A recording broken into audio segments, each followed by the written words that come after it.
성경 구절부터 읽겠습니다. 사도행전 2장 37절에서 42절입니다.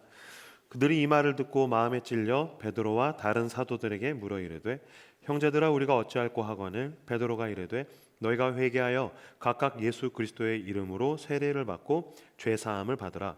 그리하면 성령의 선물을 받으리니 이 약속은 너희와 너희 자녀와 모든 먼데 사람 곧 주 우리 하나님이 얼마든지 부르시는 자들에게 하신 것이라 하고 또 여러 말로 확증하며 권하여 이르되 너희가 이 패역한 세대에서 구원을 받으라 하니 그 말을 받은 사람들은 세례를 받음에 이날의 신도의 수가 3천이나 더하더라. 그들이 사도의 가르침을 받아 서로 교제하고 떡을 떼며 오로지 기도하기를 힘쓰니라. 아멘. 더 메시지 오신 여러분들을 진심으로 환영합니다. 저는 이명규 목사입니다. 코이노냐라는 제목으로 함께 말씀 나누도록 하겠습니다. 제가 즐겨보는 건 아니고요. 제가 이제 가끔씩 저희 부모님 댁에 가면 저희 아버지가 늘 틀어놓고 계신 프로가 있습니다. 아마 여러분 아버님들도 많이 보실 겁니다. 뭘까요? 나는 자연인이다입니다. 나는 자연인이다. 나는 자연인이다는 어떤 산이나 오지 정말 사람이 살 것 같지 않은 그런 주거로부터 떠나서 깊은 곳에 들어가서 혼자 사는 사람을 이제 자연인이라고 그러고 그런 사람을 이제 개그맨이라든지 이런 진행자가 찾아가서 한 1박 2일 정도 같이 생활하면서 찍는 생활형 다큐멘터리라고 볼 수 있습니다. 가면은 각각마다 그 자연인마다 이렇게 어떤 거기에 오게 된 사연이 있더라고요. 어떤 면에서는 사람한테 상처를 받아서 사업에서 망해서 어떤 우울증이 있어서 건강을 잃어서 여러 가지 사연에 의해서 그들은 사람들이 살고 있는 삶의 터전을 떠나서 더 깊은 곳으로 사람이 없는 곳으로 가서 살고 있었고 그 자연인을 찾아가서 만나는 프로가 나는 자연인이다입니다. 먼저 그것을 왜 볼까요? 왜 볼까요? 저희 아버지가 그걸 왜 보시나 했더니 어떤 면에서는 그런 것에 대한 추구가 있는 것 같아요. 이 번잡한 도시를 벗어나고 싶은 거죠. 어떤 면에서는 그거는 회피심리라고 이야기할 수도 있을 것입니다. 그리고 이 도시인들의 회피심리는 모든 사람이 가지고 있는 것이기도 하지만 이 도시인들의 회피심리는 일본에서는 사회 문제가 됐을 정도입니다. 그래서 인간 실종이라고 해서 사람들이 막 떠나가는 겁니다. 근데 그 그리움, 나도 도망가고 싶다 그런 마음, 욕구가 우리에게도 있어서 나는 자연인이다를 보면서 나도 도망가고 싶다, 나도 어디론가 피하고 싶다, 나도 어디론가 숨고 싶다라는 마음을 대리 만족하는 게 아닐까라는 생각이 들었어요. 그 나는 자연인이다를 보시는 우리 아버지를 보고 저도 같이 TV 프로를 보다가 궁금증이 생겼어요. 뭐냐면 그 자연인에 대한 궁금증이에요. 무슨 말이냐면요, 사람이 싫어서 도망갔다면서 왜 또 다시 TV에 출연하는가라는 것이죠. 그렇게 사람이 싫어서 난 더 이상 사람 없는 데 갈 거야, 나 혼자 살 거야, 도망갔어요. 그럼 TV 출연하면 안 되는 거잖아요. 그런데 세상에 매주마다 새로운 자연인들이 TV에 출연한다는 게 너무 의아하더라고요. 심지어는 하루 같이 살았는데 그 개그맨이 떠나갈 때 막 우는 자연인들도 있더라고요. 무엇입니까? 겉으로 봤었을 때는 도망가고 싶었던 거죠. 그러나 그 속에는 더 근원적인 욕구가 있었다는 것입니다. 무엇입니까? 사실은 사람이 그리워서 사람으로부터 도망쳤다는 것입니다. 사람이 힘들어서 도망쳤는데 사실은 그거는 겉에 드러난 이유였고요. 그 근원적인 이유는 진짜 사람이 그리워서 사람으로부터 도망쳤다. 그 혼자 살다가 누가 찾아와 주니까 그게 너무 좋았다라는 것입니다. 모든 사람에게는 근원적인 욕구가 있습니다. 그것은 사람과 연결되고 싶은 욕구입니다. 그 누군가 사랑하는 사람, 사랑하는 대상과 연결되고 싶은 그 근원적인 욕구가 우리 모두에게 있습니다. 예수 그리스도를 믿으면 구원을 받죠. 이 구원을 받는다라는 것은 그냥 더 좋은 삶으로 개선된다, 내가 갖지 못했던 것을 더 갖게 된다가 아니고요. 구원받는 것을 표현하는 또 다른 단어 중에 뭐가 있냐면 회복이라는 단어가 있습니다. 회복, recovery라고 해도 이야기할 수 있겠죠. 회복이라는 것은 전제하고 있는 것이 있습니다.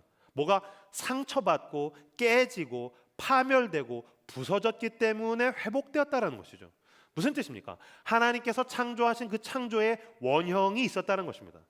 거의 완벽에 가까운, 거의 온전함에 가까운 것이 있었었는데 그것이 죄로 인해서 찢어지고 어그러지고 부서졌던 것을 예수 그리스도께서 오셔서 다시 회복하셨다는 것입니다. 그러므로 예수 그리스도를 믿으면 죽어서 영원한 천국에 가는 것뿐만이 아니라 이 땅에서도 그리스도를 믿고 따라가면 회복되게 됩니다. 근데 여기에서 일어나는 회복 중에 대표적인 것이 무엇이 있냐면 한 개인이 공동체로 회복되기 시작합니다. 사람과 사람 사이에서 난 연결되기 싫어, 난 도망갈 거야, 난 차라리 자연인으로 살 거야 라고 하던 자들이 공동체로 회복되기 시작합니다. 왜 그럴까요? 하나님은 고독한 존재나 개별적인 존재가 아니라 삼위일체 하나님이시기 때문입니다.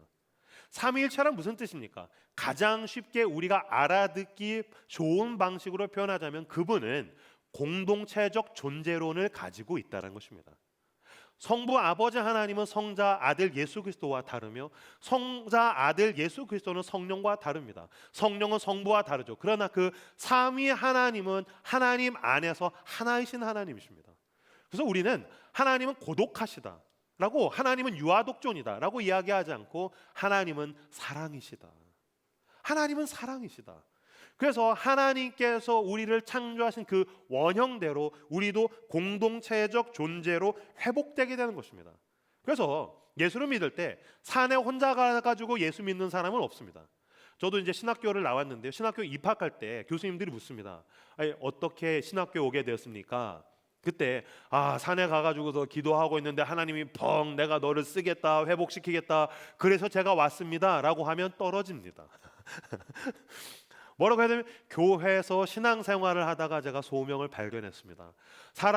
사람들에게 사랑을 받다 보니까 나도 사랑하고 싶어졌습니다. 사람들과 함께 어울리면서 사역을 하다가 보니까 말씀을 나누고 싶고 더 전문적으로 하고 싶어서 왔습니다. 그러면 신학교에 붙을 수 있습니다. 그러나 어느 날 갑자기 자기 혼자 역사와 상관없이 소명을 받는다라는 것을 우리는 인정하지 않는 것입니다. 왜냐하면 예수를 믿으면 한 개인이 공동체를 통해서 회복되게 되고, 교회는 예수 그리스도의 몸입니다. 마찬가지로 머리 대신 예수님의 몸으로 우리가 그 공동체적 회복을 경험하게 되더라라는 것입니다. 불교에서 바라는 이상은 철저하게 혼자 되는 것입니다. 그래서 속세를 떠나는 것이죠. 복음은 우리에게 그렇게 이야기하고 있지 않습니다. 성경에서 말하는 진리는 따로 떨어져 있던 부러진 나뭇가지가 원나무에 접붙임된다, 우리가 공동체로 회복된다라고 이야기하고 있는 것입니다. 근데 문제가 있습니다. 처음에 예수 믿고 교회 가고 공동체에서 지내면 처음에는 달콤합니다. 사랑받는 게 너무너무 좋습니다. 그러나 어느 순간엔가는 염증이 찾아오기 시작합니다. 어느 순간엔가는 회의감이 찾아오기 시작합니다. 무슨 뜻입니까? 달콤했던 신혼과 같았던 그 복음의 시간이 지나가고 내 영혼의 불이 조금씩 소멸되면서 공동체 활동이 힘들어지는 것입니다. 제가 좋아하는 목사님 중에, 미국 목사님 중에 존 오트버거라는 목사님이 있습니다. 이분이 쓰신 책 중에 우리나라의 제목으로 번역될 때 우리는 만나면 힘이 됩니다 라는 책인데, 전 이거 미국 영어 원제가 훨씬 더 좋다고 생각해요. 우리는 만나면 힘이 됩니다. 만나면 좋다는 뜻이구나. 아니요, 원제는 Everybody is normal until we get to know them. 의역하자면 모든 사람은 정상입니다. 친해지기 전까지. 모든 사람은 정상입니다. 모든 사람은 정상입니다. 언제까지요? 친해지기 전까지. 바꿔서 말하면 뭡니까? 친해지면 도라입니다. 저희 교회도 새로운 사람들이 계속해서 찾아옵니다. 저는 저희 교회에 찾아오고 방문하는 분들께 대놓고 이야기 드립니다. 처음 오셨을 때 다 좋아 보이시죠? 친해지면 도라입니다. 그놈이 그놈입니다. 아마 모든 저희 교회 성도들이 이명규 목사님 너무 좋으신 것 같아, 말씀도 좋고 성품도 인자하고 정말 유머러스하고 좋은 것 같아. 과연 저희 딸이 동의할까요? 과연 제 아내가 동의할까요? Everybody is normal until we get to know them. 제 아내는 그러겠죠. 그렇게 좋으면 데리고 사시지요 라고 이야기할 수도 있을 것입니다. 그래서 우리가 신앙생활을 하다가 보면 공동체에서 실망합니다. 이 사람 때문에 너무 힘들어요. 나 이 사람 때문에 상처받았어요. 나 이 사람과 함께 공동체로 지내는 게 너무 힘들어요. 나는 다시 교회로부터 이탈해서 자연인으로 가야 되는 것인가? 나는 더 이상적인 어떤 교회를 향해서 나가야 되는 것인가? 근데 여러분, 그것은 우리가 공동체에 대해서 잘못 이해한 것입니다. 아까 읽었던 42절 말씀, 성경은 공동체에 대해서 뭐라고 이야기하는지 제가 살펴보도록 하겠습니다. 그들이 사도의 가르침을 받아 서로 교제하고 떡을 떼며 오로지 기도하기를 힘쓰니라. 수많은 사람들이 회심을 하기 시작했습니다. 하나님의 말씀을 듣고 회개하면서 모여들어서 공동체가 생겼습니다. 그들이 사도의 가르침을 받아 서로 교제하고 떡을 떼며 오로지 기도하기를 힘썼는데, 여기서 나오는 교제라는 단어가 원어로 코이노니아입니다. 아마 많이 들어봤을 겁니다. 코이노니아, 이건 교제라고도 쓰이고 공동체라고도 쓰입니다. 그러니까 예수님의 말씀을 듣고 회개한 사람들이 모여서 공동체가 되고 교회가 됐다라는 거잖아요. 아니요. 이 코이노니아라는 공동체라는 뜻은 서로 교제했다, 친하게 지냈다라는 말도 있지만, 코이노니아의 원어는 코이노스입니다. 이 코이노스는 예수님께서 언제 쓰셨냐면, 입으로 들어가는 것이 더러운 것이 아니라 입에서 나오는 것이 더러운 것이다. 이 더러움이 코이노스입니다. 그래서 코이노스는 두 가지 뜻입니다. 통용하다, 두 번째로는 더럽다. 뭔가 안 맞는 것 같죠? 아니요. 잘 생각해 보십시오. 많이 통용하다가 보면은 더러워지는 것입니다. 그래서 동전이 더럽다고 못 만지게 하죠. 통용하다가 보면은 더러워지는 것입니다. 이것이 바로 공동체의 핵심이라는 것입니다. 제가 예전에 어느 국내에 있는 시골 교회에 선교를 갔었습니다. 노인분들만 모여있는 작은 교회에 청년들이 모여가지고서 막 전도를 하고 집회를 하고 뜨겁게 예배 드리니까 그 교회를 힘겹게 지키고 계신 목사님이 너무 좋아하시는 거예요. 근데 정작 선교팀을 데리고 갔던 저는 좀 마음이 어려웠어요. 왜냐하면 처음에 저희가 그 교회에 방문했을 때는 교회가 깨끗했거든요. 근데 저희 청년들이 거기서 막 사역을 하니까 교회가 지저분해지는 거예요. 공간 여기저기에 쓰레기가 있는 거예요. 잠잤던 흔적들이, 이불이 여기저기 널브러져 있는 거예요. 그래서 우리 때문에 괜히 우리가 민폐를 끼치는 게 아닐까? 그때 놀랍게도 그 목사님이 저한테 얘기해 주셨던 게 뭐냐면, 괜찮습니다. 사람 냄새가 나서 너무 좋습니다. 이제서야 왁자지껄 하니까 사람 냄새가 나서 너무 좋습니다. 이것이 바로 코이노스입니다. 통용하다가 보면은 더러워지더라라는 것입니다. 왜 우리 교회에 더러움이 있습니까? 왜 우리 공동체에 더러움이 있습니까? 왜 우리가 서로가 서로에게 상처를 주고 어려움이 있는 것입니까? 서로 통용되기 때문입니다. 죄인들끼리 공동체를 이루어 나갈 때에 그 코이노니아는 어쩔 수 없이 코이노스, 일종의 더러움을 가질 수밖에 없더라라는 것입니다.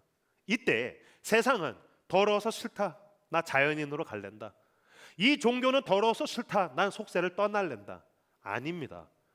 복음은 예수 그리스도, 죄 없으신 하나님의 아들이 코이노스, 저 같은 죄인의 더러움을 묻히셔서 십자가에서 죽으셔서 저는 죄 사함을 받았다라고 이야기합니다.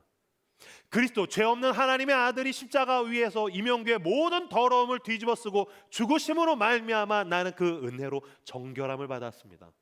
이제 나는 회복되어서 공동체에서 우리 형제와 자매들의 코이노스, 더러움을 자의적으로, 자율적으로 뒤집어쓸 수 있습니다.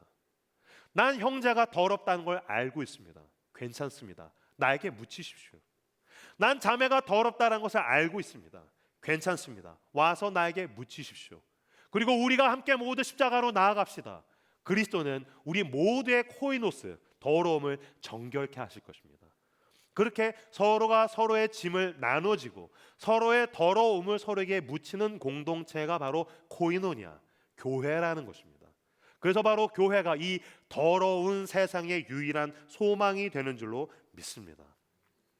예전에 제가 저 청년 사역할 때에 저희 교회에 있는 청년들 12명 정도를 데리고서 제주도에 여행을 갔었습니다.